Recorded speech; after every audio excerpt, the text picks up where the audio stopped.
Nouvelle vidéo, on va voir donc toujours dans le cadre des calculs d'intérêt simple.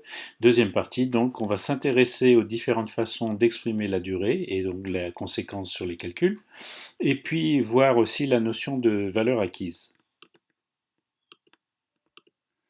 On va rappeler la formule de calcul de l'intérêt, et puis c'est l'occasion aussi de voir les notations qu'on a adoptées. Donc l'intérêt sera noté I, et on sait qu'il est proportionnel donc au montant du capital qu'on notera C, au taux d'intérêt qu'on notera T, qui est souvent exprimé d'ailleurs en pourcentage et c'est un taux d'intérêt annuel, sauf indication contraire.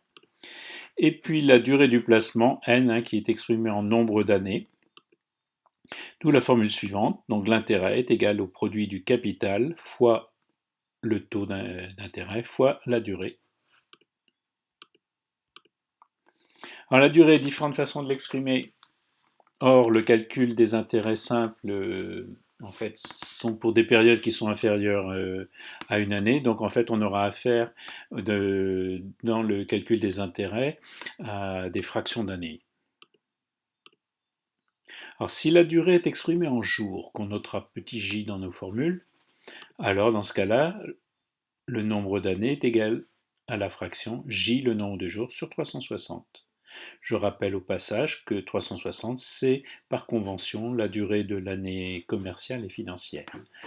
C'est légèrement différent de l'année civile qui est de 365 jours. Vous pourrez revoir un exemple dans la vidéo précédente, mais en fin de cette vidéo, on reprend cette notion-là. Si la durée est exprimée en nombre de mois, on notera petit m le nombre de mois, et dans ce cas-là, la durée n est égale à m le nombre de mois sur 12, puisqu'il y a 12 mois dans l'année. Si la durée est exprimée en nombre de quinzaines, qu'on notera q, le nombre de quinzaines, alors dans ce cas-là, la durée est la fraction q sur 24. Et si la durée est exprimée en nombre de trimestres, que j'ai noté tri pour le différencier de t le taux de placement, dans ce cas-là, n est égal au nombre de trimestres concernés divisé par 4, puisqu'il y a 4 trimestres dans l'année. Alors reprenons ces notions-là à partir d'un exemple. Dans cet exemple, on va considérer que la durée est exprimée en mois. Voyons donc ceci. Un capital donc de 6 856 € est placé à 7% pendant 9 mois. Et on voudrait donc savoir quel est l'intérêt produit par ce placement. On va donc utiliser la formule maintenant connue, l'intérêt est égal au capital fois le taux fois la durée n. Je rappelle que le taux est de 7%, soit en fait 7 sur 100, la fraction, ou bien en décimale 0,07. Et que la durée, exprimée en mois, n, donc est égale à nombre de mois divisé par 12, soit ici 9 douzièmes.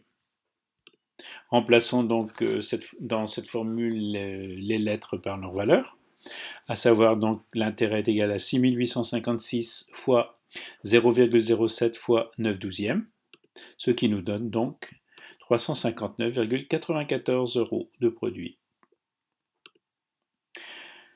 Alors, quelle est la valeur acquise par ce capital? Alors, nous allons définir ce qu'est la valeur acquise. C'est tout simplement la somme du capital placé ou emprunté, c'est-à-dire le capital de départ, auquel on ajoute l'intérêt qui a été produit pendant le placement. Ce qui nous donne donc la relation suivante.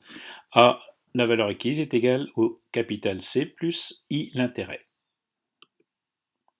Dans notre cas ici, donc, la valeur acquise est égale à 6 856 plus 359,94, ce qui fait donc une valeur acquise de 7 215,94 €.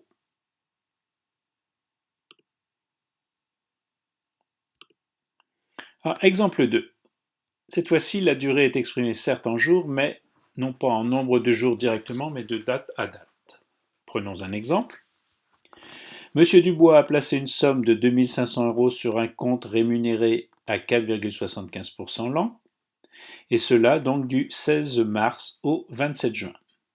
On voudrait donc savoir quelle est la valeur acquise par le capital de Monsieur Dubois à la fin de ce placement. Donc la première chose, c'est donc de déterminer la durée. Alors les données, on récapitule, le capital C est égal à 2500 euros, le taux annuel est égal donc à 0 en décimale 0,0475 et la durée du 16 mars au 27 juin, date du retrait. On rappelle les règles pour déterminer cette durée de date à date. Par convention, on ne compte pas le premier jour c'est-à-dire le jour du placement. On prend en compte le nombre réel de jours, des mois complets. Par exemple, en mars, il y a 31 jours, si le mois de mars était complet. C'est pas le cas ici d'ailleurs. Et on compte le dernier jour. Voyons voir donc à l'aide d'un tableau comment on va compter tout ça.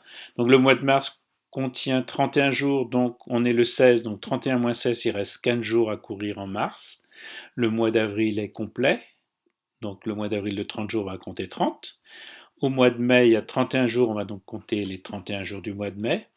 Et le mois de juin se termine donc, le placement se termine le 27, donc on comptera les 27 jours du mois de juin. Ce qui va faire donc un total de 15 plus 30 plus 31 plus 27, ça nous donne 103 jours. Ce qui nous permettra donc d'établir la fraction, la durée en fraction d'année, donc J sur 360, à savoir 103 sur 360. Calculons donc maintenant l'intérêt. Donc l'intérêt est égal à 2500 fois 0,0475 fois 103 sur 360, ce qui me donne donc un intérêt produit par ce placement de 33,98 euros.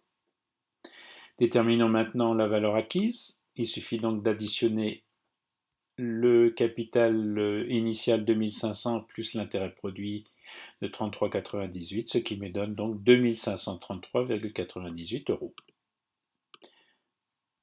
Donc la valeur acquise par le capital de M. Dubois sur un placement de 2500 euros à 4,75% du 16 mars au 27 juin est de 2533,98 euros. Voilà, cette leçon est terminée.